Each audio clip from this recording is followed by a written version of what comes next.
The current state of the heavyweight division is disappointing, to put it mildly. Inactivity rampant, leading to titles being held hostage and the big fight simply not happening. Recently, we have a little bit of life, with some of the big boys finally getting back out in action. And this magical night in Saudi is shifting into the realms of genuine possibility. But either way, the standards of the moment simply don't live up to yesteryear. So, as boxing fans are prone to doing, let's indulge in a bit of sweet nostalgia. And since we live in the social media era, we can't do this without a bit of rage-inducing controversy. So today, we will be delving into the big one and ranking our top 10 heavyweights of all time. What do people need to do in the comment section, Tom? Stay small and stay spicy. Hello and welcome to the Boxing Weights and Rugby YouTube channel. Let's talk boxing!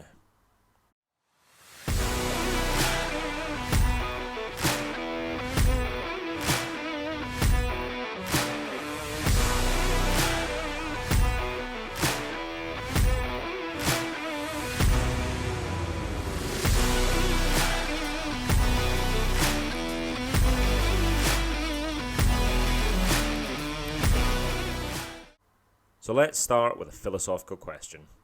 What does it take to be great? And more specifically, what does it take to be a great heavyweight champion? Is it longevity? How long did your reign last? Is it quality? Who did you beat and when? Is it the eye test? Because when it comes to heavyweight boxing, let's not pretend we're here for anything other than sweet, pugilistic violence. Or is it something beyond that you did something so unbelievable the game was different after you left? Well, the answer is probably a little bit of everything, and before we begin, one more ground rule. Due to the ridiculously long list of greats to sift through, nobody's career can truly be evaluated in full whilst it's still going on, so any active fighters will not appear on this list. Right, let's get into it. Number 10. Dr. Steelhammer, Vladimir Klitschko. First up on this list is a man sure to stir up some controversy. One half of the two-headed Klitschko monster that ruled the heavyweight boxing for more than a decade, its younger brother Vladimir, who makes it onto the list. A man deeply underappreciated in his time, Vlad won gold at the 1996 Olympic Games and first won the WBO heavyweight title in the year 2000, beating his brother's former conqueror Chris Bird. Vladimir suffered back-to-back losses, famously losing his title to Corey Sanders in 2003 and then to Lamont Brewster in 2004. But he then had the great Emmanuel Stewart in his corner and things soon turned around for the Ukrainian giant.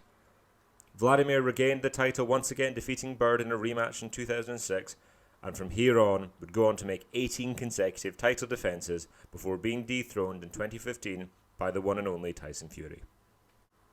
Klitschko had an all-time great jab and right hand as well as a thunderous left hook, and frankly does not get the credit he deserves in many mythical matchups. But he did preside over one of the poorest eras of heavyweight boxing and was considered by many to be a tedious fighter to watch at times.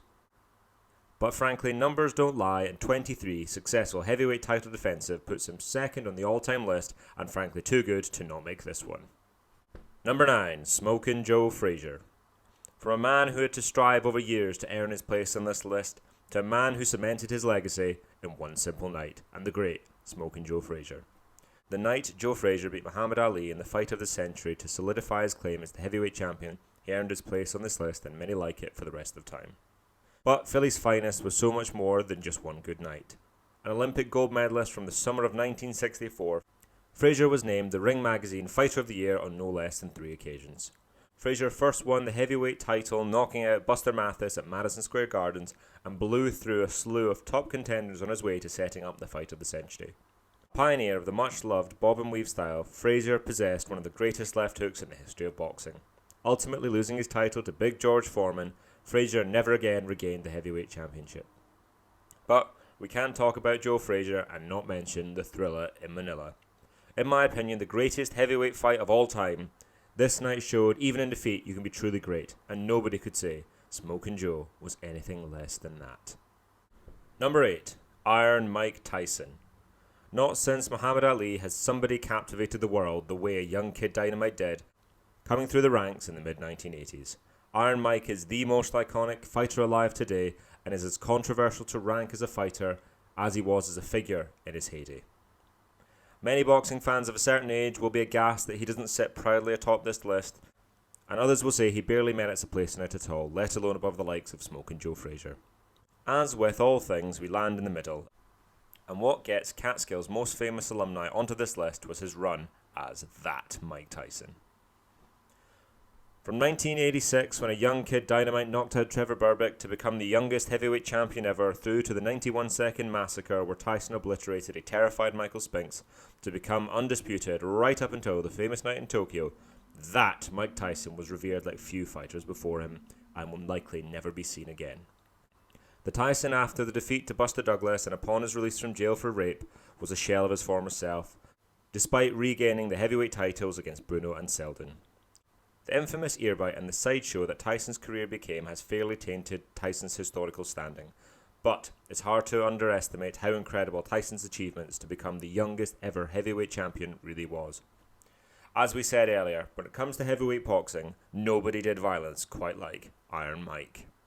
I was going to rip his heart out. I'm the best ever. I'm the most brutal and vicious and most ruthless champion there's ever been. There's no one can stop me. Lennox is a conqueror. No, I'm Alexander. He's no Alexander. I'm the best ever. There's never been anybody as ruthless. I'm Sonny Liston. I'm Jack Dempsey. There's no one like me. I'm from Nairclaw. There's no one that can match me. My style is impetuous. My defense is impregnable. And I'm just ferocious. I want your heart. I want to eat his children. Praise be to Allah. Are you saying now, Mike? Number 7. Evander the Real Deal Holyfield. Now we're getting into the real deals in this list, and next up is Phoebe Buffet's Carbo Crush and the only man to ever win the heavyweight title 4 times, Evander Holyfield. Words don't really do justice to the career of the greatest cruiserweight of all time, but we are going to try. Holyfield was robbed of a chance at a gold medal in the 1984 Olympics at the semi-final stage, and after completing his historic campaign at the weight class below, he stepped up to heavyweight and knocked out Mike Tyson's conqueror, Buster Douglas, for the undisputed heavyweight title in October 1990. He immediately defended his title against the returning preacher called Big George Foreman, and in a heavyweight classic retained his title. Holyfield would eventually lose his titles to Riddick Bowe in my favourite heavyweight fight ever. If you haven't seen it yet, go watch it now, or wait till the end of the video. Before regaining the titles in a rematch that would become famous the world over as the Fan Man fight. Losses to Moore and in the rubber match with Bowe would have many calling Holyfield a spent force, yet the great man wasn't finished yet, and his infamous 2-fight series with Mike Tyson ended with Holyfield knocking Tyson out in the first fight, and well, you know the rest. A deeply controversial draw and loss to Lennox Lewis ended Holyfield's time at the apex of the heavyweight division, but his final great night came against John Ruiz, where Evander won a portion of the heavyweight crown for the 4th time, becoming the only man in history ever to do so. They don't come any more real than Evander Holyfield. Number 6, Jack Dempsey. Rounding out the lower half of our top 10 may be the most vicious man on this list, the Manassa Mauler, Jack Dempsey. Dempsey was from a different era, but was really the first major heavyweight star, and famously was the man who drew the first ever $1 million gate against French world light heavyweight champion Georges Carpentier on July 2nd, 1921. Dempsey was an angry man who regularly never knew where his next meal would come from, and boy did he fight like it. At 6'1" and regularly weighing in well shy of 200 pounds, Dempsey was a light heavyweight himself by today's standards. But when it was finally his turn to fight for the world heavyweight title, he would face a man known as the Poatamon Giant. At 6 foot 6 inches tall and 245 pounds, Jess Willard had won the heavyweight title, having stopped an aging legend in Jack Johnson in the 26th round in the seeding heat of Havana, Cuba. Physically, it was a total mismatch, and mismatch it was, but not the way your eyes would have you believe. The damage Dempsey inflicted on Willard ranges from stories of fractured skulls, ribs and jaws, down to gross facial deformities. But by the time the bout ended in the 3rd, it was none too soon for Willard, who never fought again. Like I said, Dempsey was a true game changer, and his ability to attract the masses made the heavyweight championship into the iconic symbol that it is today. Not only was he the first man to draw $1 million gate, he was also the first fighter to have his bout broadcast across live radio. Things soured towards the end, and after a 3-year absence from the ring, filled with accusations of avoiding black fighters, which was rife at the time, Dempsey lost his title on his return to the great fighting marine Gene Tunney. Ultimately, what made him so beloved was his fear-inducing ferocity, and his legacy to last such a degree that even half a century later, fighters revere the name of Jack Dempsey. Now number 5. Number 5, Lennox Lewis. If ever there was a man who never truly got his flowers until he retired, it was Lennox Lewis, a gold medalist from the 1988 Olympic Games, where he beat future undisputed heavyweight champion Riddick Bowe via second-round stoppage. Lennox was a man of the world, and thus never really felt the love of one nation behind him. Born in West London to Jamaican parents, Lennox won his gold medal representing Canada before choosing to represent Great Britain as a professional. And what a pro he was, beating a slew of solid pros before knocking out Donovan Razor Ruddock to win the position of mandatory challenger to former foe Riddick Bowe's WBC heavyweight title. What happened next is legendary, as Bowe, rather than face Lewis, famously threw his belt in the bin, and this meant Lennox was elevated to WBC heavyweight champion. Lewis made 3 successful heavyweight title defences before the first shocking loss of his career. The only black mark ever labelled against Lennox was his chin, and this is due to 2 stunning upset defeats throughout his career. First up was Manny Stewart-trained Oliver McCall, and this prompted Lewis to hire his vanquisher's trainer as he set about his rebuild. 4 fights later, and Lennox got his chance for revenge, and sadly, after a McCall breakdown, there was only ever one outcome, and Lennox was now a 2-time champ. What really earned Lennox's spot on this list was the next run, where he beat a who's who of top names. Galata and then Briggs fell before Lennox was initially robbed of the undisputed crown against Evander Holyfield, before winning the ensuing rematch. Lennox then beat the next great heavyweight hopefuls, Michael Grant and David Tua, before the second shocking loss of his career. 20-1 underdog Hasim Rahman knocked out an out-of-shape Lennox Lewis, who had just come off filming the movie Ocean's 11, before again regaining his titles and joining the 3-time heavyweight champion club by returning the favour with one of the greatest right hands ever thrown. Lewis would go on to defeat 2 other Hall of Fame fighters when the shell of Mike Tyson finally agreed to fight Lewis, and after a more than contentious build-up was sent walking in the city of Memphis. His final fight was a classic against Vladimir's brother Vitaly Klitschko, who gave Lewis hell, surviving an early uppercut from the gods before the fight was stopped on cuts, with Lewis retaining his titles and walking off into the sunset, a legend who had beaten every man he had ever faced in a professional boxing ring. Number 4, Big George Foreman. Honestly, the life of Big George Foreman should be made into a movie. Yet another Olympic gold medalist, this time from Mexico City in 1968, Big George amassed the terrifying record of 37-0 with 34 knockouts by the time he challenged then-champion Joe Frazier for the heavyweight title in Kingston, Jamaica in January of 1973. A young Foreman was a terrifying fighter and treated the great Smokin' Joe like a basketball, bouncing him up and down off the canvas a total of 6 times in less than 6 minutes before the fight was stopped. At that point, people wondered if any human alive could safely challenge Big George, and another 2-round blow-up of the timeless Ken Norton did little to dissuade people of this notion. Fast forward to October 30th, 1974, and Big George Foreman stood opposite a man who, instead of cowering, merely laughed.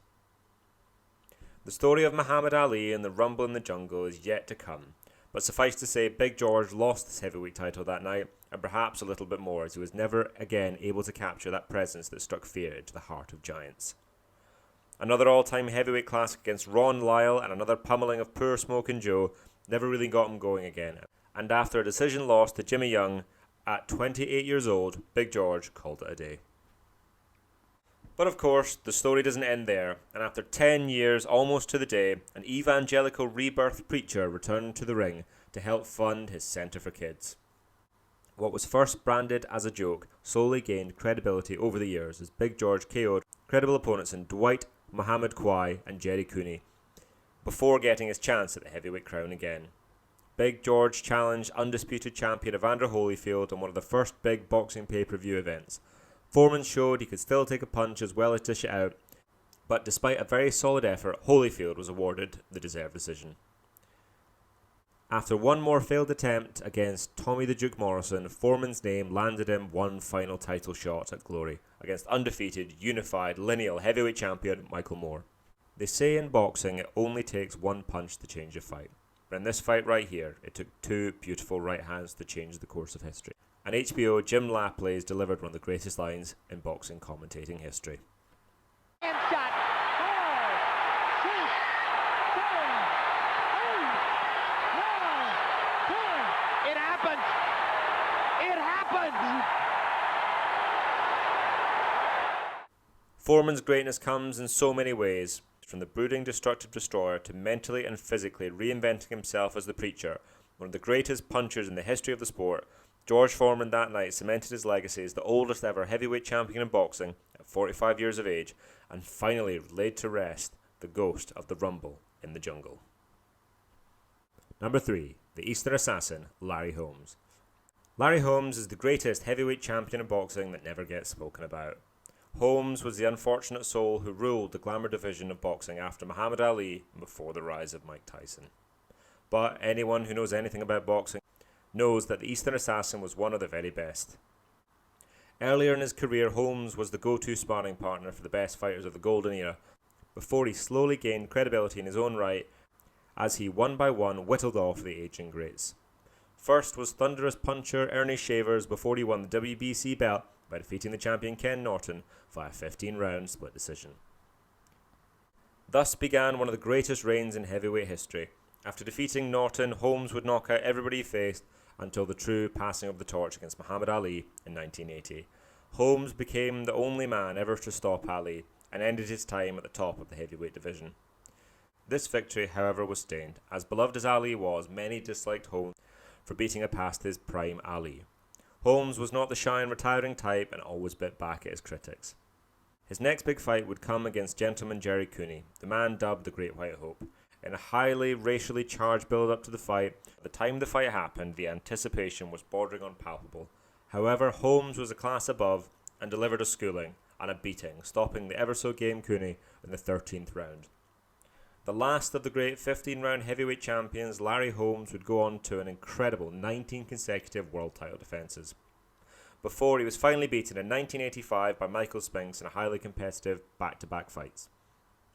Sadly, Holmes would never regain a version of the heavyweight title, and as he aged, he was fed to the younger generation, losing to future champions Mike Tyson, Evander Holyfield, and Oliver McCall. But can you mention Larry Holmes without mentioning one other word? Jab. Holmes' famous lead left hand was beyond compare and is widely regarded to have been the greatest jab in all of boxing. Underappreciated in his time, this incredible list of accomplishments and beautiful boxing skills have aged like fine wine, and today I believe Larry Holmes gets his well-due flowers with a podium finish on the list of greatest ever heavyweight champions. Number 2, the Brown Bomber, Joe Louis. Our runner-up is a man you will see finish numero uno in many other lists of this type, and one of the most influential figures in boxing's history. The Brown Bomber Joe Louis was the hero of the greatest generation of heavyweights ever, and the inspiration for the best fighter in the history of boxing, Sugar Ray Robinson. But Joe Louis went beyond boxing and became the first African American to be a widely recognized hero through the United States of America, as well as playing a key role in the anti-Nazi sentiment during the build-up to World War II. But let's talk about his in-ring accomplishments, because nobody had a record like Joe Louis. He holds the record of the most consecutive world title defences at an untouchable 25, which is a record for the whole sport, not just heavyweights. He holds the longest single reign of any champion in the history of boxing at over 12 years, and has successfully defended the heavyweight title an eye-watering 27 times. Louis first won the title in June of 1937. After suffering a first-round knockdown, he rose to beat then-champion James J. Braddock mercilessly before knocking him out cold with a right hand in the 8th. The biggest moment in Lewis's career came 1 year later against Max Schmeling, whom Lewis had suffered his one and only defeat to earlier in his pro career. The fight was one of the most crucial and iconic sporting moments of the 20th century, as Schmeling was touted as the champion for the Nazi Party and Lewis the champion of the free world. The venue itself was iconic, as over 70,000 people crushed their way into Yankee Stadium. I can't do justice to the importance of this fight in the context of boxing or even history, but I can tell you that it took Lewis 124 seconds to obliterate Schmeling, to the point where after the third knockdown, Schmeling's corner threw in the towel. History happened that night that changed the course of American civil rights going forward, and Joe Louis was the catalyst for it. We then enter Lewis's famous Bum of the Month club, where in 26 months, Louis defended his title 13 times against less than stellar opposition. But honestly, given our current state of heavyweight stars activity, we can only dream of such fights. His next great victory occurred against legendary light heavyweight champion Billy Conn. Lewis openly admitted to underestimating Conn, who gave the Brown Bomber absolute hell for 7 rounds, before in the 8th Lewis landed one of the greatest punches ever thrown to retain his title. One interesting fact I found researching this video was that as part of his efforts to help drum up morale for during the war, he reportedly signed for the beloved Liverpool Football Club as a publicity stunt. Sadly, as with many boxing stories, there is rarely a happy ending, and Joe Lewis had to fight on well beyond his best due to a deteriorating financial situation. Lewis beat Conn in a lacklustre rematch, and his last big W came via 11-round KO of the venerable Jersey Joe Walcott. He ultimately lost his title to the great Ezzard Charles in September 1950, before his legendary career was finally put to bed by Father Time and the left hand of Rocky Marciano. Boxing is an unkind and unforgiving sport, but we will likely never see somebody achieve the things that the great Brown Bomber did at the height of his powers. Number 1. Muhammad Ali. There could only ever be one person at the top of this list, right? His name crops up throughout this list time and time again, and of course he is known simply as the greatest for a reason. Muhammad Ali is one of the most famous human beings to have ever lived, and for the things he did to advance civil rights in the 60s and 70s, and the iconic figure he became after. Again, boxing ultimately took its toll, but even in his suffering, Ali was an inspiration to an untold number of people. But it all started with what he achieved in the ring, and boy did he achieve a lot. Ali's story is probably the single most chronicled story in sports, so today we are just going to hit the high notes. Like many others on this list, Ali's career started when he won gold at the 1960 Olympic Games, but unlike his other compatriots, he won gold at light heavyweight, the weight class below, at just 18 years of age. Disillusioned with the state of life in his home country after refusing entry onto a whites-only bus, he threw his medal into the Ohio River. As a pro, Muhammad Ali was known as the Louisville Lip for his lyrical taunting of his opponents, but young Cassius Clay at the time was so much more than just the mouth. Frightening fast with hand and foot, as well as heart and chin, he showed what he needed to do to get to the very top. Several times Ali stepped into the ring where experts believed him to be in mortal peril. The first time was against the frightening and formidable Sonny Liston. The most intimidating heavyweight in living memory at the time, the then Cassius Clay badgered the champion to the point of madness, but when it came time to dance, Clay was untouchable, and after 6 rounds, Sonny Liston retired in his stool and Clay became the youngest ever heavyweight champion at the time, and the rest is history.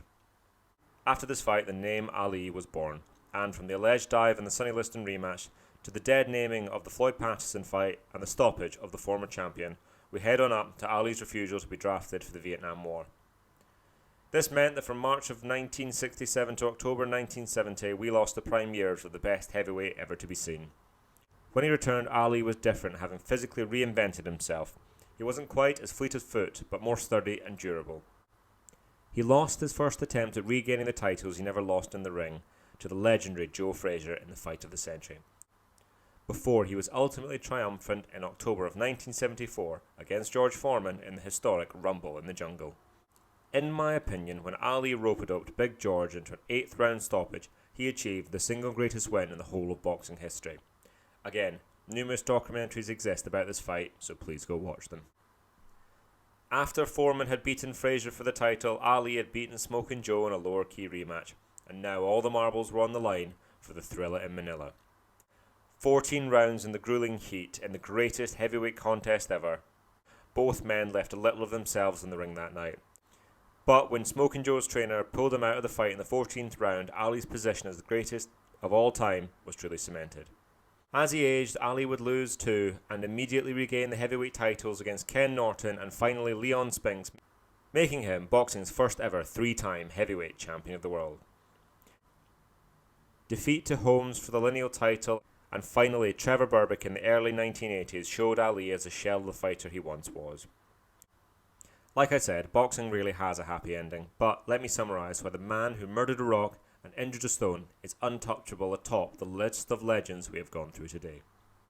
As I said, boxing's first 3-time heavyweight champion, he has 22 wins in heavyweight title fights, the third most in history. He beat a total of 7 Hall of Famers and knocked out Floyd Patterson, George Foreman, Joe Frazier and Sonny Liston to boot. With everything Ali achieved inside and outside of the ring, he stands alone atop the greatest fighters of all time, and for me is unquestionably the greatest sporting figure to have ever lived. I believe the man himself says it best. I'm the greatest thing that ever lived. No. I don't have a mark on my face, and I upset Sonny Liston, and I just turned 22 years old. I must be the greatest. I told the world, I talk to God every day. If God's with me, can't nobody be against me. I shook up the world. Honourable mentions. There are, of course, a number of legendary heavyweights who could have a more than fair case for being on this list, and here are some of the well-deserved honourable mentions. The man most unlucky to miss out on this was The Rock. 49-0 Rocky Marciano, whose Suzy Q is one of the most fearsome punches in the division's history. Sonny Liston is another incredible fighter who misses out on this list only as he had such a short reign. Jack Johnson and Sam Langford may well both deserve to be on this list and were disgracefully avoided and discriminated against during their best years, but who were clearly in a class of their own. Please let me know what your top 10 greatest heavyweights of all time are, and anybody who deserves a mention that missed out. But remember to keep it civil in the comment section, guys. Thank you for watching. Please don't forget to like, comment and subscribe, and let us know in the comment section which sport you're here for. Drop a B for boxing, a W for weightlifting and an R for rugby. Thank you and have a great evening. Who had just come off filming the movie Ocean's 11 before again